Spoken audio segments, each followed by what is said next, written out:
I wake up, not in the spring of 2026, when I really died in pain and utter despair. I wake up on December 12th, 2025, in the middle of freezing water and the metallic smell of blood. But among all these, there are four true empires: the oldest, the largest, and also the cruelest. They are the places every small fish dreams of and secretly fears. 1. The Gold Zone. Mountains of gold glitter in the dark, but they are reserved for sharks in suits. Inflation flows through like lava, eating away at every tiny nugget you manage to save. 2. The Equity Zone. A radiant coral forest, every branch carrying the name of a company. In daylight, it glows. At night, it goes black when insider sharks flip the switch and cut the power. 3. The Bond Zone. On the surface, it looks perfectly calm, like a mirror. Beneath, it is a swamp of thick, sticky debt. Central banks print money like scrap paper, pumping it in to stop the surface from breaking into waves, while you slowly run out of air below. 4. The Real Estate Zone.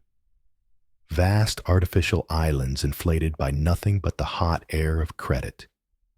Every zone runs on the same law. Power lies in the teeth of a small circle of sharks: governments, corporations, investment funds. They steer the currents, raise invisible walls, and turn billions of small fish into stored food. You work yourself half to death, saving slowly, bit by bit, while the money supply explodes like a rocket. The harder you swim, the higher the water rises around you.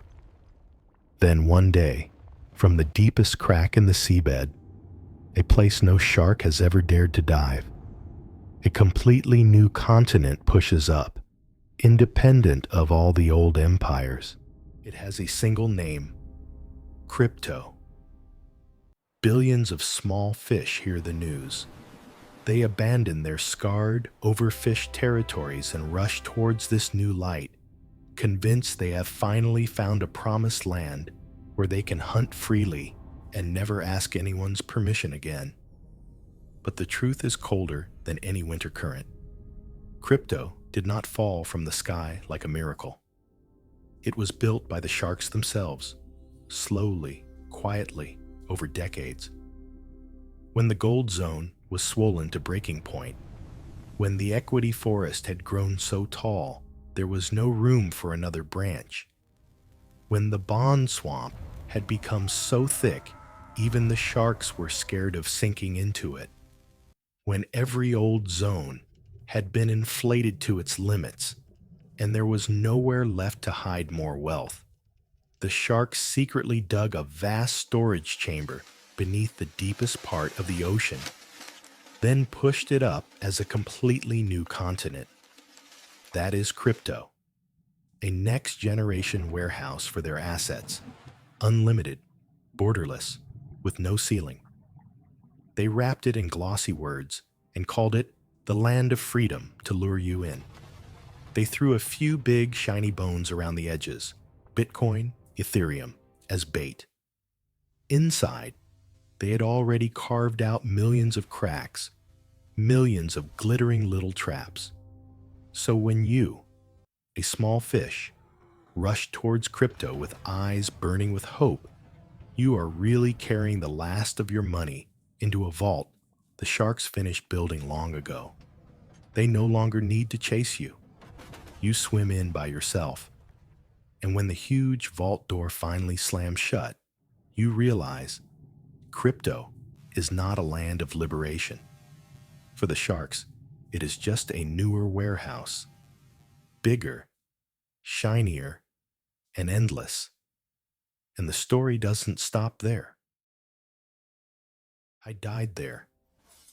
I died in one last wave of FOMO, after using leverage right up to my final bit of margin, because I believed, this time I'll finally make it. This time I'll be rich.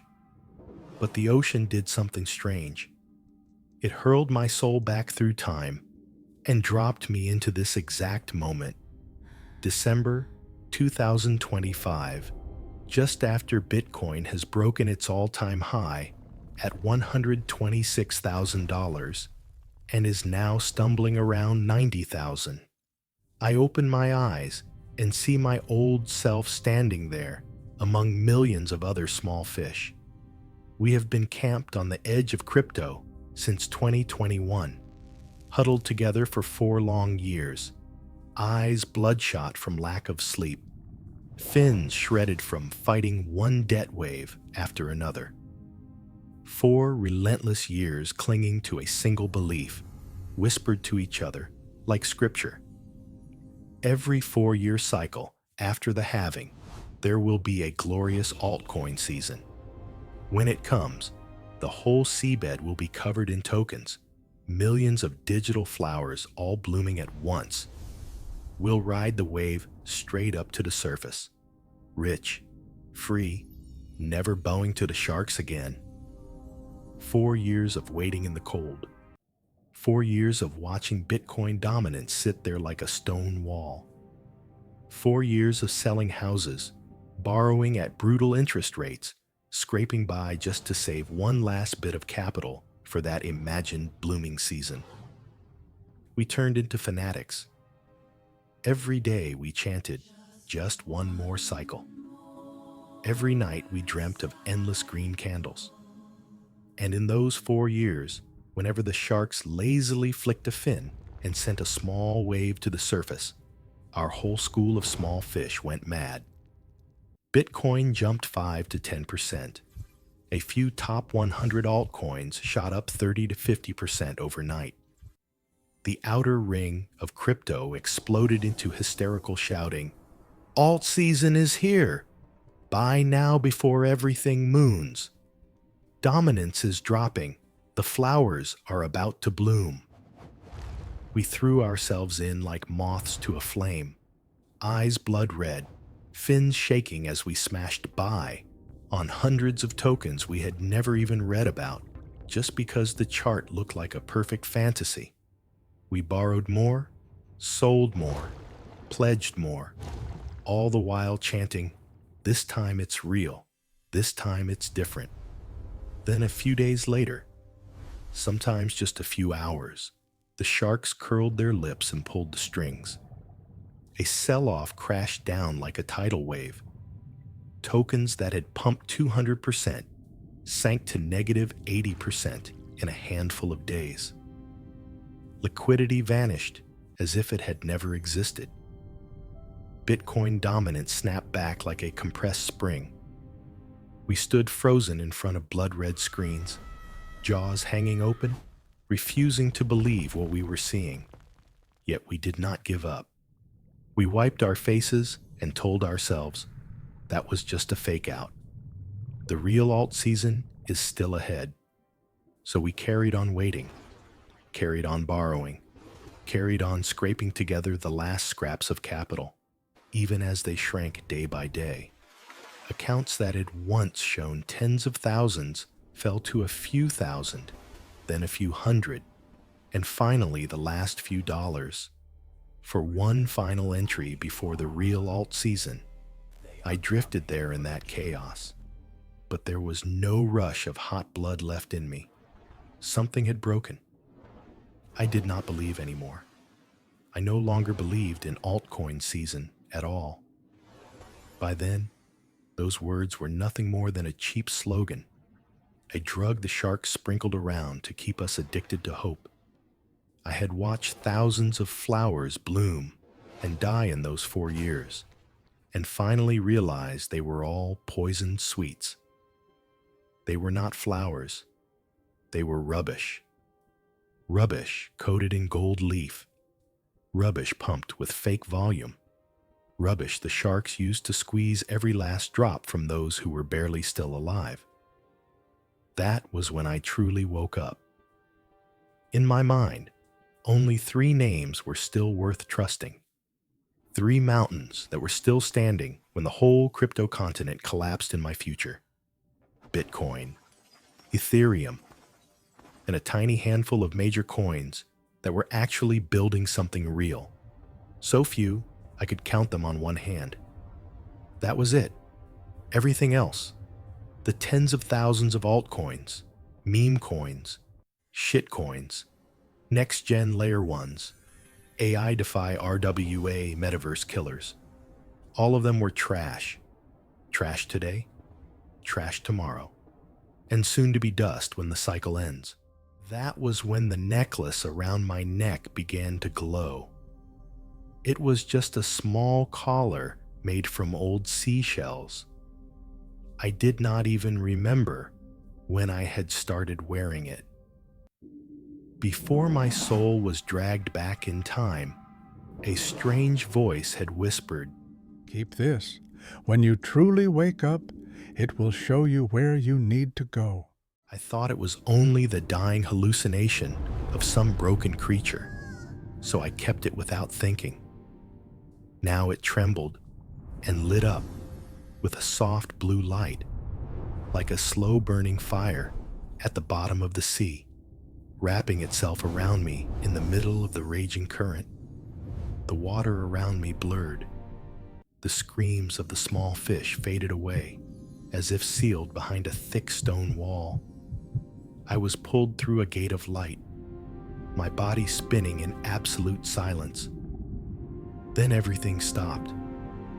I found myself floating in pitch-black space. The only light came from the faint blue glow of the necklace, shining onto the enormous face of an ancient whale in front of me. I shook. My voice cracked inside my own head. Why? Why me? There are millions of small fish out there, still waiting for the flowers to bloom, losing everything, just like I did. Why did the ocean choose me, someone who has already died once, in 2026, and bring me here? In front of me was a creature larger than anything I had ever seen. Not a savage shark, but an ancient whale, its body covered in scars, its eyes so deep they seemed to hold the entire history of the ocean. It did not speak with sound. Instead, images and words appeared directly in my mind. Because only the ones who have died are truly awake. The ones still out there are drunk on hope. They will not listen. But you died in 2026. You saw your own body drifting in the ashes. Only those who have died are hurt enough to change. Only those who have lost everything are empty enough to hold the truth. The whale tilted its head slightly, like delivering a judgment that could not be appealed. The ocean does not save everyone. It saves one creature each cycle, so that one can return and warn the rest, even though almost no one will listen. This cycle, that creature is you. I was still stunned by that answer as the whale moved closer. The light from my necklace slid across its scarred skin like a living history book. It looked straight at me, its presence so heavy it felt as if the darkness itself were vibrating. "I have lived since the tulip craze in Holland, through the South Sea bubble, the dot-com madness, through every bubble in gold, equities, bonds, and all 4 crypto cycles. Every time, it is the same old play, just repainted. Now I will give you just 2 lessons, enough to survive in this endless ocean." The whale flicked its fin. Lesson 1. Every big market in this ocean is simply a place where sharks accumulate and store their fortunes. In an instant, the darkness turned into a moving screen, as if I were standing inside the current of time. I saw Amsterdam, 1637. Tulip bulbs laid on scales against gold, people selling their homes and land for a single bulb. Then, overnight, prices crashed from 6,000 guilders to the price of an onion. Lives ruined, families destroyed, while a few Dutch Jewish merchants quietly stacked real gold in hidden vaults. London, 1720. South Sea Company posters showing grand mansions that existed only as ink on paper. Crowds lining up to hand over their money for shares that would make them wealthy for life. Then one morning, Exchange Alley fell silent. The only sound was share certificates falling to the ground like autumn leaves. In the shadows, nobles rolled away in carriages heavy with hard gold. The year 2000. Glass towers in Silicon Valley lit up with neon.com signs, 20-somethings driving Ferraris. Then in March 2000, the NASDAQ collapsed 78% over the next 30 months. Servers were unplugged, keyboards smashed, while Wall Street sharks quietly moved their profits into treasury bonds and gold.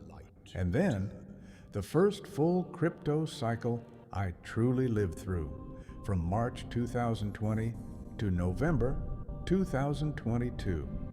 The crypto continent turned into a drowned Atlantis, the brightest city the ocean had ever seen. From the depths around $3,800 in March 2020, Bitcoin shot up like a volcano waking from a 1,000-year sleep, dragging millions of tokens into bloom with it. Then, on one cold November night in 2022, the sharks attacked together. FTX, Three Arrows, Celsius, Voyager, BlockFi, Terra Luna, all blew up one after another like a string of firecrackers. Liquidity drained away faster than water in a desert. Bitcoin collapsed from $69,000 to $15,500. Millions of wallets went from tens of millions to zero, then further into negative as forced liquidations rolled through like underwater explosions. The bright boulevards of DeFi turned into bare blockchain skeletons covered in algae made of bad debt and broken promises. And then, the stage I am in now, December 2025, after all the smaller mini-cycles. Bitcoin has fallen from its $126,000 peak like a cooling volcano, dropping to $90,000 within a few days. Small fish rush in to buy the dip, shouting, "Buy now, Altseason is just ahead." Then, in a single night, the sharks pull the strings again. Bitcoin staggers around $89,000, and the whole altcoin market goes off a cliff. The visions fade. Everything goes dark again. Only the whale's voice remains, heavy as a final verdict. Do you see it now? The paint changes every time, but the script is always the same. Every territory is just a warehouse. The small fish are the carriers. The sharks are the owners. You have seen it with your own eyes. Stop being a carrier. Lesson 2. When all the small fish believe in the same thing, that thing is almost guaranteed not to happen. The whale flicked its fin again. Another long scroll of history came alive, hundreds of years unfolding in just a few seconds. I saw 1637, when everyone in Holland believed tulips can only go up, prices collapsed in a single night. 1720, when all of England believed the South Sea scheme is a once-in-a-lifetime chance. The bubble burst the very next day. 1999, when everyone insisted the internet is the future, valuations do not matter, the NASDAQ dropped 78% over the following 30 months. 2021, when the world shouted, DeFi summer will last forever, 1,000% APY is normal, the crypto winter rolled in straight after. And now, in 2025, with millions of small fish screaming, Altseason is guaranteed after this 90,000 dip, I know exactly what is coming. Suddenly I realize, even though Bitcoin has already pushed to 126,000, altcoins are still lying in pieces. Then, every last bit of faith in altcoins is washed away. while the altcoin market keeps sliding lower. The crowd clings to one final belief in just two coins, BTC and ETH. The whale looks at me, its tone like an ancient law carved into the seabed. This is the oldest rule in the financial ocean. When the crowd of small fish shares one beautiful story, that is the final signal that the sharks are ready to pull the plug. To pull out the maximum amount of money, they need the maximum number of players, and they need those players to believe as strongly as possible. The stronger the belief, the more they go all in, the cleaner the rug pull. On the other hand, when no one believes anymore, when everyone is terrified, when the whole ocean is filled only with sobbing and silence, that is where the true bottom forms, and where the sharks quietly accumulate for the next cycle.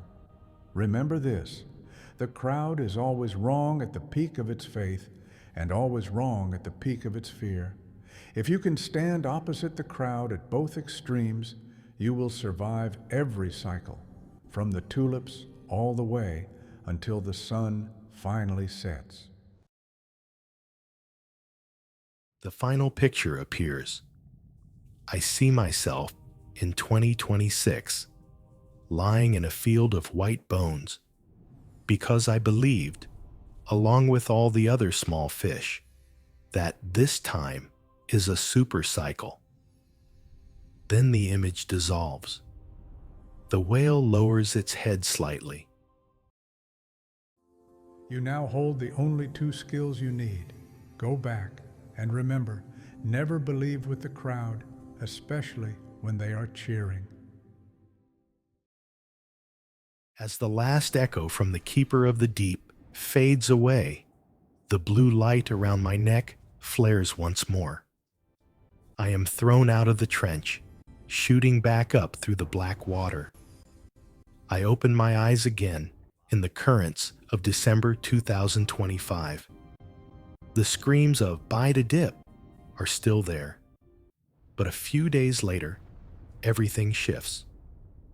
The market snaps back like an overcompressed spring. Bitcoin climbs back above 100,000 in the last week of the year and the first days of 2026. The whole ocean lights up again. The small fish, the same ones who were crying last week, now gleam with excitement, fins beating wildly as they swarm together in huge schools across group chats, Twitter, Discord. I hear every line clearly, like listening to recordings of my past self. The 4-year cycle is still intact. This is where the real uptrend begins. This time, I am smarter. I will only hold BTC, ETH, and a few top 5 coins. The rest of the altcoins are garbage. Dominance is dropping. The real alt season is coming. Do not sell your bags. This is the last train. 100,000 is just a rest stop. By the end of 2026, 250,000 to 300,000 is completely realistic. And I am one of them. Even after hearing those 2 lessons carved into stone by the Keeper of the Deep, even after seeing my own death in 2026 with my own eyes, my fins still shake. I want to cry.